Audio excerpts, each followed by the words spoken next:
నిబంధనలను తుంగలో తొక్కేసి, నియమ నిబంధనల మొత్తాన్ని కాలరాసి, ఎఫ్‌టీఎల్‌లో బఫర్ జోన్‌లో విల్లాలు నిర్మించారనేటువంటి ఆహ్, చూపించి హైడ్రా నిజాంపేట్‌లోని మల్లంపేట్‌కు సమీపంలో కొన్ని విల్లాలను కూల్చివేసింది. ఈ ఈ ఈ గేటెడ్ కమ్యూనిటీలో మొత్తం 28 విల్లాలకు వాళ్ళు మార్క్ చేస్తే, మొత్తం 14-16 విల్లాలని వాళ్ళు కూల్చేశారు. అయితే హైడ్రా ఎలాంటి నోటీసులు ఇవ్వకుండా, ఎలాంటి ప్రియర్ ఇన్ఫర్మేషన్స్ ఇవ్వకుండా విల్లాల్ని కూల్చేశారు. ఇది చాలా అన్యాయం అంటున్నారు. అండ్ బై ద సేమ్ వే ఖచ్చితంగా మాకు న్యాయం జరగాలని చెప్పి అంటున్నారు. అయితే బాధితులు ఏం కోరుతున్నారు? ఏ న్యాయం కావాలి? ఏంటి అనేటువంటిది ఒకసారి మనతో మాట్లాడదాం. మనతో పాటు శశాంక్ ఉన్నారు విక్టిమ్‌గా. తను కొన్ని పాయింట్స్ రైజ్ చేస్తున్నారు. గవర్నమెంట్‌కి ఆ పాయింట్స్ ఏం రైజ్ చేస్తున్నారు? వాళ్ళు ఏమంటున్నారంటే ఒకసారి శశాంక్ గారితోనే మాట్లాడదాం. శశాంక్ గారు, ఇప్పుడు ఇంతకుముందు మీరు విల్లా యజమానిగా ఉన్నారు. ఇప్పుడు విక్టిమ్ పొజిషన్‌లో ఉన్నారు. సో, ఇప్పటివరకు జరిగింది మొత్తం అంతా కూడా తెలిసిందే. ఈ 2 డేస్‌లో పరిణామాలు మొత్తం అంతా కూడా మారాయి. సో, ఫస్ట్ నుంచి మాట్లాడుకుంటే హైడ్రా నోటీసులు ఇచ్చిందా లేదా డెమాలిషన్ దగ్గర నుంచి? సార్, హైడ్రా కూల్చివేత కన్నా ముందు వీ హ్యావ్ టు టాక్ అసలు ఏంటి, అసలు ఈ పరిస్థితి ఏంటి, ఈ విల్లాలేంటి, ఎవరు స్టార్ట్ చేశారు, ఎప్పుడు స్టార్ట్ చేశారు, ఆల్రెడీ జరిగిన నష్టం ఏంటి, జరగబోయే నష్టం ఏంటో మీకు చెప్తానండి. ఈ విల్లాస్ 2018లో స్టార్ట్ అయ్యాయండి. సో ఓవరాల్ ఇది 330 విల్లాస్ స్టార్ట్ చేసింది. ఇందులో ఫుల్ పేమెంట్ వాళ్ళు ఉన్నారు, లోన్కి వెళ్ళిన వాళ్ళు ఉన్నారు, everything, investors, land owners, everybody is there. So till lockdown it went well. Lockdown తర్వాత నుంచి she stopped building the houses here. So ఆమె అంటే లోన్‌కెళ్ళిన వాళ్ళు, సరే మీరు లోన్ రిలీజ్ చేయండి కడతా అన్నది. లేదు మేడం, మీ మీద నమ్మకం లేదు అని లోన్ వాళ్ళ కొద్దిసేపు పక్కకు పెడదాం. ఫుల్ పేమెంట్ చేసిన కస్టమర్ల ఇల్లులు కూడా ఇప్పటికి కట్టలేదు. ఇందులో మీరు చూసుకుంటే 2-6 విల్లాలు ఫుల్ పేమెంట్ చేసిన విల్లాసే ఉన్నాయి. ఓకే. సో ఇప్పటివరకు ఆ 2-6 విల్లాస్ కూడా ఆమె కట్టి ఉండుంటుంటే అప్పుడు ఈరోజు ఇంత నష్టం జరిగేది కూడా కాదు. అట్‌లీస్ట్ వాళ్ళ ఇంట్లోకి వచ్చేవాళ్ళు, అట్‌లీస్ట్ రెంట్‌కన్నా ఇచ్చుకునేవాళ్ళు. ఇంత ఘోర పరిణామం ఈరోజు ఉండేదైతే కానే కాదండి. So that's the biggest mistake by the builder. రెండోది, till now there is no road facility, there is no proper compound wall, there is no water facility. And ఇప్పటికీ కూడా there were more than 100 people who are living here without electricity. So they built like solar. మీరు చూసుకుంటే అక్కడ వాళ్ళ ఇంటి పైన కానీ ఎక్కడైనా సోలార్ ప్యానెల్స్ కనబడుతున్నట్టున్నాయి కదా మీకు అక్కడ. ఎగ్జాక్ట్‌లీ. సోలార్, వాటర్ ట్యాంక్స్ వెనక. ఎగ్జాక్ట్లీ సోలార్ ప్యానెల్స్ వేసుకొని బతుకుతున్న జీవితాలండి ఇక్కడ. సరే, ఆమెతోని ఆల్రెడీ ఇష్యూస్ ఉన్నాయి మాకు అవి ఇవి అని. సో అగైన్ 2021లో there were few people came here and said it is in FTL and they started demolishing it. Then she said we have a stay order, అది ఇది లేదని. మేము from that day onwards we were asking her very clearly, madam we need all documents. దాని తర్వాత మేము పర్సనల్గా survey చేయించుకున్నాము. And I was been in this Mallampet since almost more than a decade. Okay. So ఈ చెరువు చాలా చిన్న చెరువు అండి. మీరు చూస్తే, అంటే మీకు కనుక ఓపిక ఉండి మీరు సమ్మర్లో రాగలిగితే ఈ చెరువులో ప్లాట్స్ కూడా ఉన్నాయి. We have sold, I mean like the local people have sold the plots here for 300 rupees square yard in 2009, 2010, 2011. సరే, చెరువు పెరిగింది, వాళ్ళ ప్లాట్స్ పోయినాయి. ఇప్పుడు దాన్ని ఆనుకొని కొంతమంది కట్టుకున్న వాళ్ళ ఇల్లులు ఉన్నాయి. వాళ్ళు ఎఫ్టీఎల్కి వస్తారా అంటే మరి వస్తారేమో మనకు తెలియదు. బేసిక్గా ఇక్కడ ఎంత నష్టం జరగాలో అంత నష్టం జరిగిందండి. ఒకవేళ నష్టం జరిగే ముందు ఇది ఇండివిజువల్గా ఆ కస్టమర్ చేసుకున్న పరిణామమా అంటే కాదు. చాలా మంది మమ్మల్ని అడుగుతున్న question, one single question they are asking us is, sir మీకు అంతా తెలిసే కొనుక్కున్నారు కదా, మీకు అంతా తెలిసే తక్కువకి వస్తుందని కొనుక్కున్నారు కదా అంటారు. అందరూ, everybody is blaming who bought this house. వాళ్ళకి తెలిసే కొన్నారు, ఎందుకు కొన్నారు, మై హోమ్ కొనొచ్చు కదా, అపర్ణ కొనొచ్చు కదా, అవి కొనొచ్చు కదా. Sir, who will go and pay 10,000 rupees per SFT? ఎవరి స్తోమత వాంది సార్. కొనేటోడు ఎప్పుడు నాకు తక్కువకి వస్తే చాలు, ఆఫీస్కి దగ్గరకు వస్తే చాలు, రేపొద్దున అప్రిషియేషన్ ఉంటే చాలని కొనుక్కుంటారు ఎవరైనా. అంతేగాని అమ్మాయి 6 నెలల తర్వాత, 6 ఏళ్ళ తర్వాతనో 10 ఏళ్ళ తర్వాతనో నా ఇల్లు కూలగొట్టాలని అయితే ఎవరు కొనుక్కోరు కదా. సో మాకు తెలిసి అయితే మేము ఏం చేయలేదు sir. And I said earlier also, this is not a one man issue. This has been surveyed by a government surveyor. This has been done by a VRO, this has been done by an MRO, this has been done by a Sarpanch, this has been done by ward members, this has been signed by a sub-register, and the loan is given by a proper branded company called LIC. ఇప్పుడు వీళ్ళు అందరూ చేసుకోలేనంటే, నేను maximum ఒక advocate దగ్గరికి వెళ్ళి చెప్పగలుగుతా sir, ఇవన్నీ documents చూపిస్తారు, ఇది కరెక్టా కొనుక్కోవచ్చా అని. ఎల్ఐసి దగ్గర they have their own team who works hundreds in number. అంటే ఒక లీగల్ ప్యానెల్ అనేది చాలా పెద్దగా ఉంటుంది. వాళ్ళందరూ ఏం చేసారు సార్, ఒక సబ్ రిజిస్టర్ దగ్గర జస్ట్ ఒక బటన్ అవేలో ఉంటుంది డేటా. ఆ సర్వే నెంబర్ అక్కడ కొడితే వీడికి నేను రిజిస్ట్రేషన్ చేయాలా వద్దా అన్నది వెరీ వెరీ క్లియర్గా ఉంటుంది. సి మధ్య తరగతి మనుషులు నమ్ముకునేది ఒకటే సారి భారతదేశంలో బాబాలని, బిల్డర్లని. వాళ్ళే మోసం చేస్తారు మమ్మల్ని. మనశ్శాంతి లేక బాబా దగ్గరికి పోతే వాడు మోసం చేస్తాడు. కష్టపడి సంపాదించుకొని ఏదైనా కొనుక్కుందామని బిల్డర్ దగ్గరికి పోతే వాడు మోసం చేస్తుండు. హ్మ్. End of the day who is getting penalised is a common normal person who is earning 1 to 1.5 lakh per annum.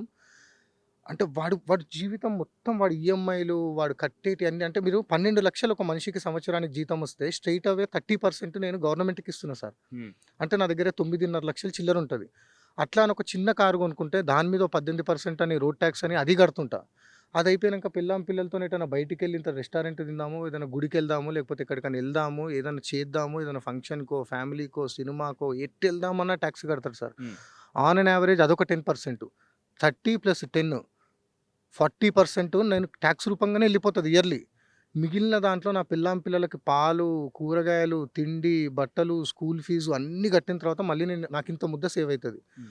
అట్లా ముద్ద ప్రతి ఇయర్ సేవ్ చేసుకొని కొన్ని ఏళ్ళు అయినాక ఆ ముద్ద తెచ్చి బిల్డర్కి ఇస్తే ఆ ముద్దకి ఇంకొక లోన్ తీసుకుందామని ఇట్లాంటి ఎల్ఐసిలో, ఎస్బీఐల దగ్గరికి వెళ్తే వీళ్ళు కుమ్మక్కయ్యి కేవలం ఆ చిన్న ముద్ద కోసం వీళ్ళందరి జీవితాలు నాశనం చేస్తారు. హ్మ్. నాట్ ఓన్లీ మల్లంపేట అండి, you go anywhere.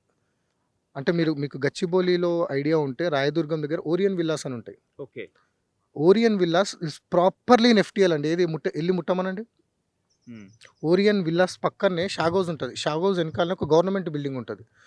Which is in almost as per my concern it is in 6 acres. Proper చెరువులోనే ఉంటుంది అది. ఆ 6 ఎకరాల బిల్డింగ్ కూడా. దాన్ని ఎళ్ళి ముట్టమనండి.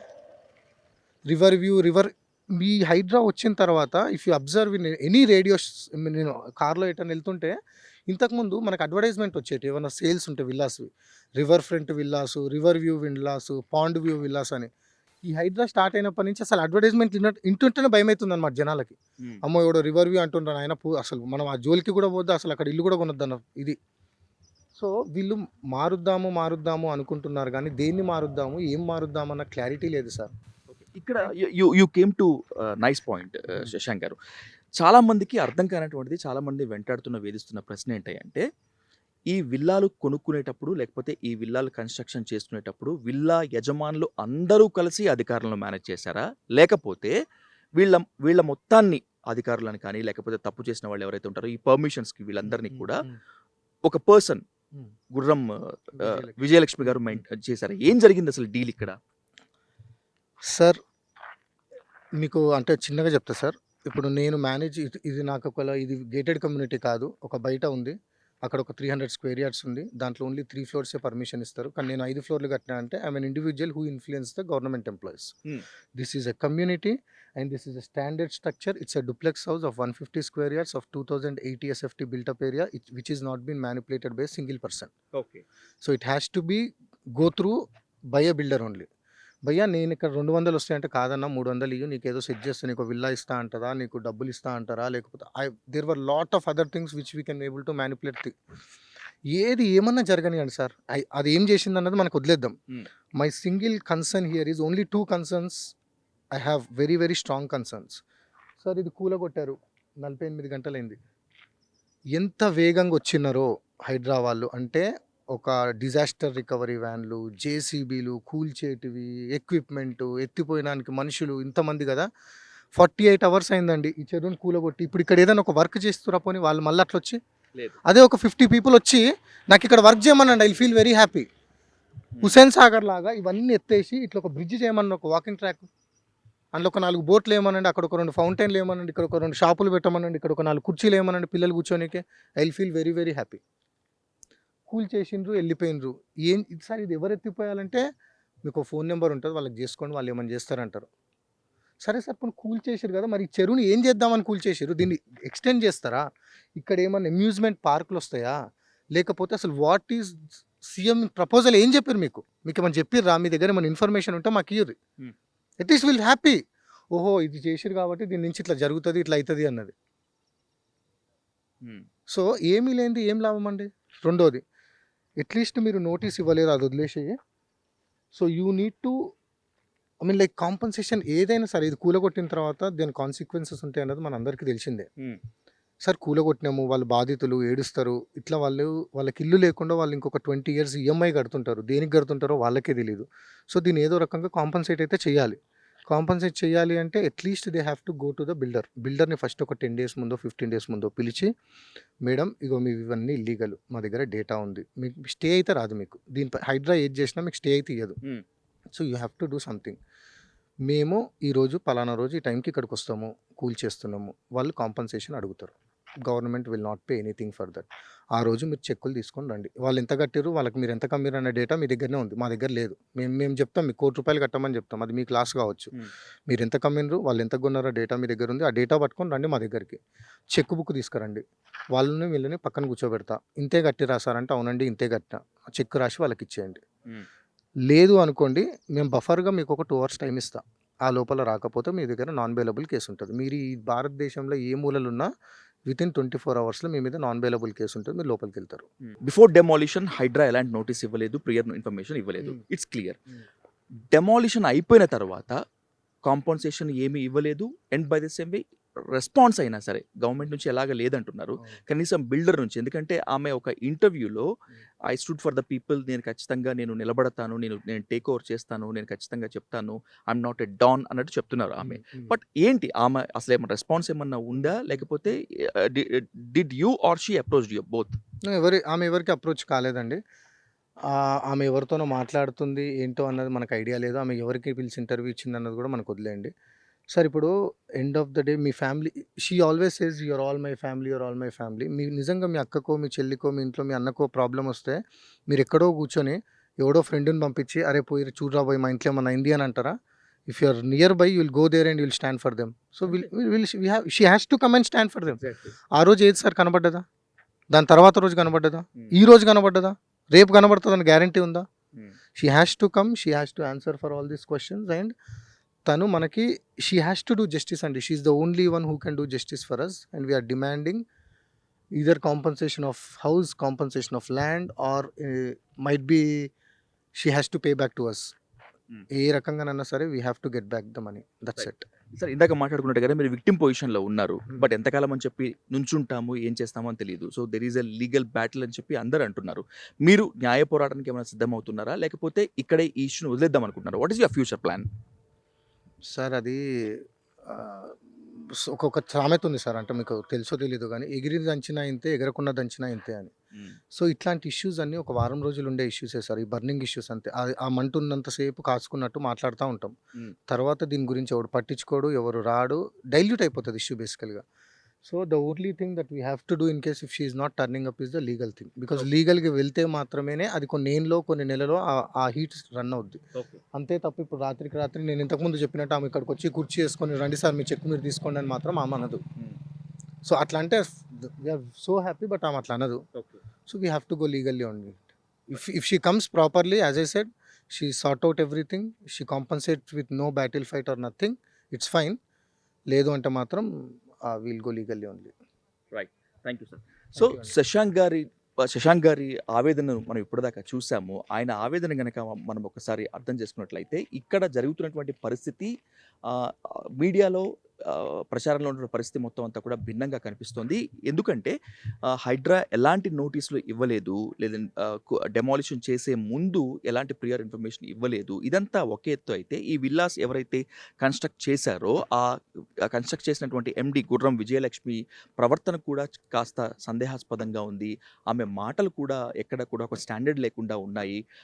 ఈ విల్లాస్ తీసుకుందామని చెప్పి మేము ప్రయత్నం ప్రారంభించిన దగ్గర నుంచి ఇప్పటి వరకు ఒక రోడ్ కనెక్టివిటీ కానీ, ఒక ఎలక్ట్రిసిటీ కనెక్టివిటీ కానీ ఏది లేకుండా ఉంది. మమ్మల్ని అందరినీ కూడా ముంచెత్తి మోసం చేసింది అని చెప్పి శశాంక్ మాటల ద్వారా తెలుస్తుంది. అయితే మిగతా వాళ్ళందరూ కూడా మాట్లాడటానికి కాస్త ఇబ్బంది పడుతున్నారు. ఏదో ప్రెజర్గా ఉన్నట్టు మనకి ఇక్కడ కనిపిస్తుంది. కేవలం శశాంక్ మాత్రమే ధైర్యం చేసి మాట్లాడారు. సో ఇప్పుడు ఉన్న పరిస్థితి మొత్తం కనుక మనం చూసుకున్నట్లయితే, ఎక్కడా కూడా ఆ బిల్డర్ గుర్రం విజయలక్ష్మి వచ్చి ఎవరైతే ఇక్కడ నష్టపోయి ఉన్నారో వాళ్ళకి నేనున్నాను అనేటువంటి ఒక భరోసా కల్పించినట్టుగా కూడా మనకు కనిపించడం లేదు. And by the same way మునుముందు కూడా ఖచ్చితంగా కల్పిస్తారో లేదో కూడా తెలియనట్టుగా ఉంది. సో ఏది ఏమైనప్పటికీ న్యాయ పోరాటం మాత్రమే మాకు దిక్కు. న్యాయ పోరాటం చేస్తాం. ముందు నష్టపరిహారం కోసం మేము డిమాండ్ చేస్తాం, బిల్డర్ దగ్గర నుంచి మాత్రమే కాకుండా ప్రభుత్వం నుంచి అని చెప్తున్నారు. ఇది కత్వా చెరువు మల్లంపేట నుంచి హైడ్రా కూల్ చేసినటువంటి విల్లాల నుంచి గ్రౌండ్ రిపోర్ట్. కెమెరా పర్సన్ భానుతో విజయ్ సాధు, డయల్ న్యూస్ కోసం.